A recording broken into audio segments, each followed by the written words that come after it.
It was mostly a postgraduate sort of a program. A lot of the students that were at ABA when I was there had had their bachelor's, and a lot of them had their master's already. I didn't. I had just had my bachelor's in music. So I got started a little bit later, and I had already had a degree in another field, horticulture actually. And I decided that I wanted to go on. So I started to audition for some schools. And the two schools that I really had chosen were the Curtis Institute of Music and the Academy of Vocal Arts. And they both seemed very, I knew they were both great schools. Both different kind of educations. The Curtis Institute was more of a conservatory for music in general. They had everything, conducting, violin, instrumental, vocalist, everything. I was interested in both. And actually my voice teacher at the time at Temple University was taught also at Curtis Institute. And he was really encouraging me to go to Curtis. And I actually was accepted to both schools. It's an amazing place, visually and also in every other aspect of it. I mean, the standard has been raised beyond belief at the school. And it's really just for singing. That's all we do is we sing. Maestro Makatsaurus, Chris Makatsaurus, was the maestro, and he's a taskmaster. I mean, he is a brilliant individual, and he's still there. He's still going. He's still is, from what I can see in my visits to the school, he's as fresh as he was 20 whatever years ago it was when I was there. He's a brilliant man and an asset to the school, and it's everything. It's language study, it's diction, it's voice lessons, it's combat, it's movement, it's everything. It's a whole package, and it's 4 years, and it's free. It's free. I'd be lying if I said it was all a bed of roses, because it was hardly that. It wasn't easy for me in particular. It was a struggle for me. There were 9 people in my freshman class, two of us made it through. And a lot of people were let go. Well, a typical day for a young student, usually, if I remember correctly, I don't think much started before 9 o'clock. Singers are not early risers, usually. And you would have, the day before, there was a clipboard, a big long, like all these hooks. And everybody had their schedule. By the end of the day, your schedule for the day was clipped on there, and there was a person that set all that up. And it was a lot of times day to day. You would, and you'd walk in and you'd look at your little slip of paper, and it would be like, well, this morning I have a coaching on Figaro at 9, and at 10 I have voice diction, and at 11 I have coaching with the maestro on Act 1, Scene 1 of the Barber Seville, and then after lunch I'd have staging with the director, and then at 2 o'clock I'd have combat. Let's say for instance it was Macbeth, and there's a sword fight in there. We would be meeting with the combat instructor, and we'd be doing our sword thing. And then at 3 o'clock I might have another coaching on a recital that's coming up, or it could be a piano lesson. For me, it was a piano lesson actually.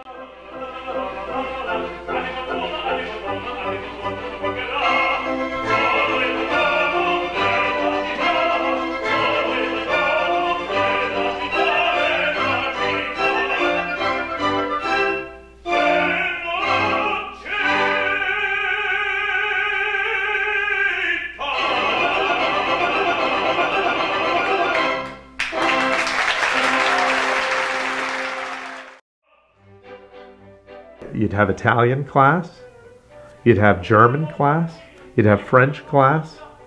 Sometimes you'd even have a Russian coaching. We did Russian music. We did, they did some Spanish music. And there was, the ratio of students to teachers. There were times it was probably more teachers than students. That's what an incredible education it was. I remember when I was there, I think they said that the education was worth about $50,000 a year. Let's just, for example, take something like, for instance, the Barber of Seville. That was one of the roles that I did while I was at the ABA, and I played the title role of Figaro. And this is the Rossini's Barber of Seville. I can remember when I was learning that. I can remember being back at my apartment trying to memorize page after page after page of music. And I can remember when it was all over, looking at that book, and I was like, there's a book. It's that thick. And when this is all over, I can put that book down and I can sing that whole role without that book. It's truly amazing. When I see somebody give a speech that they've memorized, I'm impressed with it. But when I think about that, those are the kind of pressures that thinking that, I can remember, I used to have nightmares thinking, laying in bed thinking, what happens if I get up there and I just forget it all, and I freeze, and it's just not going to be there. There were many sleepless nights thinking about, could I do this? There's a lot of things about a singing career that no university, no conservatory, no academy like ABA can teach you. It's all about that chutzpah and about the drive to want a career. It's not just about learning these words and what the words mean.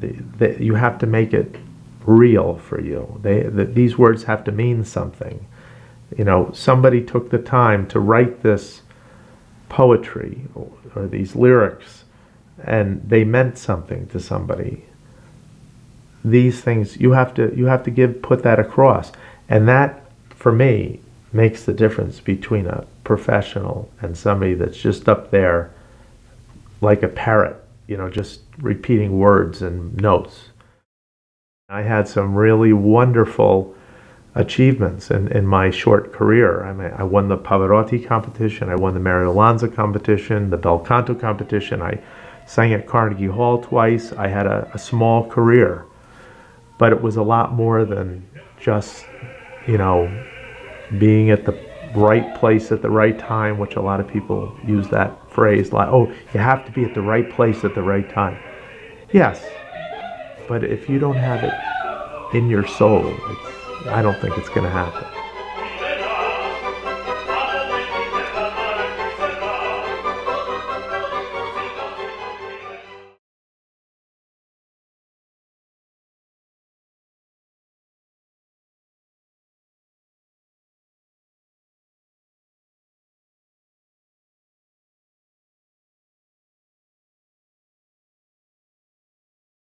I started playing the piano just before I was 5 years old here in State College. Well, actually, I majored in biology, in botany, in college. I have a master's in biology, but all the time music has been the love of my life.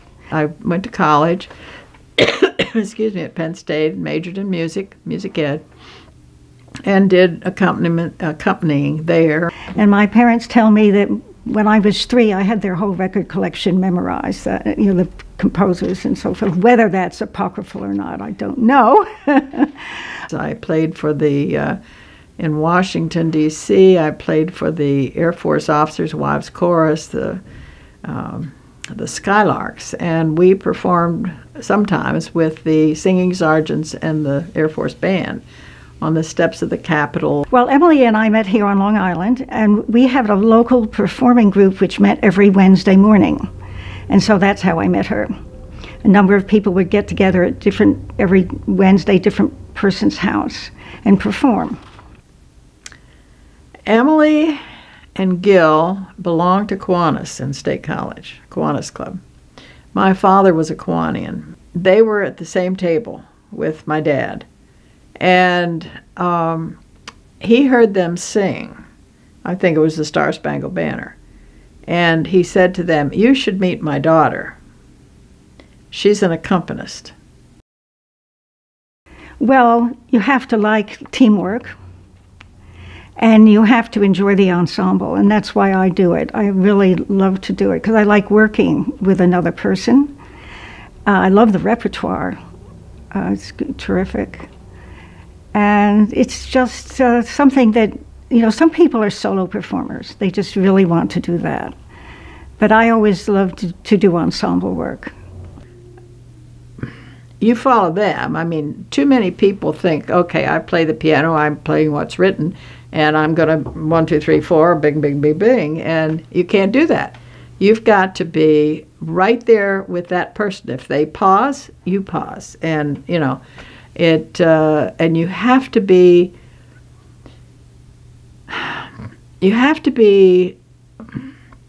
low, and the volume has to be down. I mean, they're the ones who are being featured, not you as the accompanist. And you have to work with somebody for a while to get that cohesiveness in your performing. And sometimes, especially in professional world, they don't have time to rehearse. You know, they just get together. I mean, if it's a long-time relationship, that's fine. But sometimes you find people playing together, and they have maybe 1 rehearsal, 2 rehearsals. Very, very good. Very, very good. Just a wonderful voice. Well, obviously very trained. Oh, well, I just remember her as, first of all, she was a very statuesque and a very attractive woman with a very vibrant personality. Probably more a solo voice than a choir voice. although she sang in the choir, but she's definitely a soloist. Well, first of all, she had an extraordinarily beautiful voice, and it was such a pleasure to work with her for that. She was a no-nonsense worker, no temperament, not temperamental at all.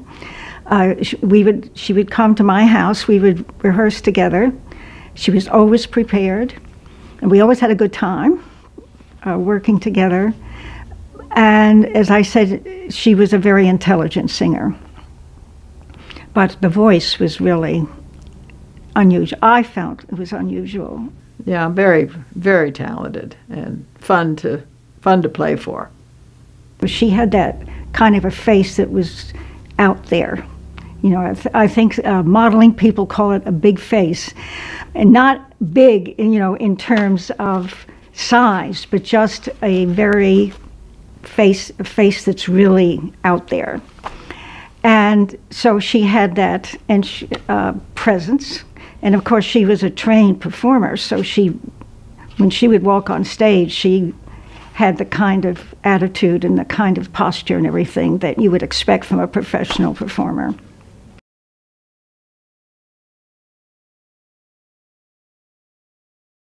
Well, I see a lot of hard work, and I see a lot of hard work. I see a God-given gift. A lot of times, I know that. I mean, I truly feel that way. That it's a gift. It's a gift from God to have a great voice, and you know, some people have it and some people don't. It's just it's a gift. But I know that it's more than a gift. It's when I see a great singer on stage, I see, well, there's somebody that was given a gift, but they saw to it that they needed to do something with that gift, and there was nothing else in the world for them. You know, there was nothing else that they could do with their life other than to hone that gift. Well, first of all, to be musical and to understand the phrasing of music, and then mostly for singers, it's the poetry, the language, how it fits into the phrasing, and that's very important. It's not just about learning these words and what the words mean. You have to make it real for you. These words have to mean something. You just can't, you know, if somebody just starts singing, la, la, la, la, you know, it's quite different from somebody who really takes the poetry first and fits it into the music. Somebody took the time to write this poetry or these lyrics, and they meant something to somebody. These things you have to put that across, and that, for me, makes the difference between a professional and somebody that's just up there like a parrot, you know, just repeating words and notes. It's about communication, you know.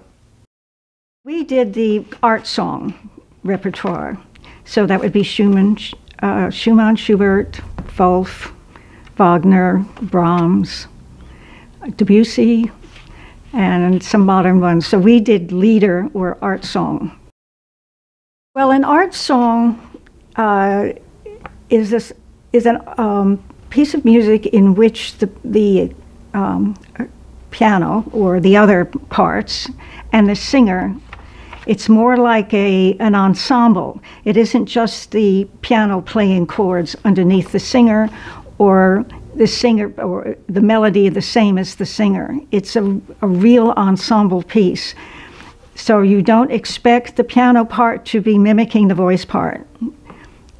And it's really a term used to designate the work of the composers of the 19th century, starting in the 19th century, Schumann and Brahms, Romantic and then Impressionistic composers. If she wanted to, she was working on something, she'd say, "Oh, I'd like to work on this." I'd say, "Fine." Or if she would put a program together, then, you know, we would work together. But mostly it was her selection because she was a soloist, so she would want to do, if it's her program, she would want to do certain things. And then I would make suggestions if I wanted to do, for instance, we did the Wesendonck songs of Wagner. I'd never done them, and I said, let's do those, and we did those. And, we worked together. It was a collaboration.